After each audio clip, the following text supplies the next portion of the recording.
देखिए, Pakistan army chief की जो जबान है और जो धमकियां वो दे रहे हैं भारत को, वो कंडेमनेबल है। और अफसोसनाक बात यह है कि भारत यूएस का एक स्ट्रेटेजिक पार्टनर है और यूनाइटेड स्टेट्स की सरजमीन में बैठकर वो भारत को न्यूक्लियर थ्रेट दे रहे हैं और बिल्कुल ही एक सड़क छाप आदमी की तरह की जबान इस्तेमाल कर रहे हैं। तो हमारा मानना यह है कि एक पॉलिटिकल मोदी गवर्नमेंट की तरफ से एक पॉलिटिकल रिस्पांस आना चाहिए। जैसे एमईए का स्टेटमेंट आया और साथ ही साथ हमको ये बात समझना है कि पाकिस्तान की आर्मी से और इनके डीप स्टेट से हमको हमेशा खतरा रहेगा।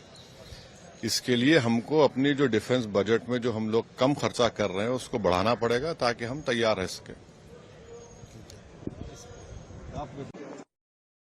सर, अगर बात करें फतेहपुर के अंदर जिस तरीके से मकबरे के अंदर घुस के हंगामा चल रहा है, कैसे देखते हैं? ये तो एक हेटरेट का माहौल पूरे देश में बीजेपी ने जो बनाया है और खास तौर से उत्तर प्रदेश में तो उनको खुली छूट दी गई है कि जो कोई भी मुसलमानों से रिलेटेड हिस्टोरिकल, कल्चरल, रिलीजियस जगह होगी उस पर आप किसी भी किस्म से आप उस पर हमला कर सकते, कानून को अपने हाथ में ले सकते। और उत्तर प्रदेश की सरकार आंखें बंद कर लेगी, कानें बंद कर लेगी।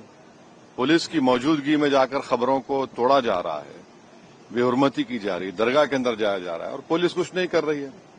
अगर वही लोग मुसलमान समाज के होते तो क्या होता, आप खुद सोचिए। तो कानून का इस्तेमाल जो है ना, मजहब को देखकर, पॉलिटिकल आइडियोलॉजी को देखकर इस्तेमाल किया जा रहा है, तो जाहिर है तो ये तो एक बेहतरीन मिसाल है मुसलमानों से हेटरेट की और उनको अप्रेस करने की जो उत्तर प्रदेश में हुआ है कि दरगाह पर हमला, खबरों को तोड़ना।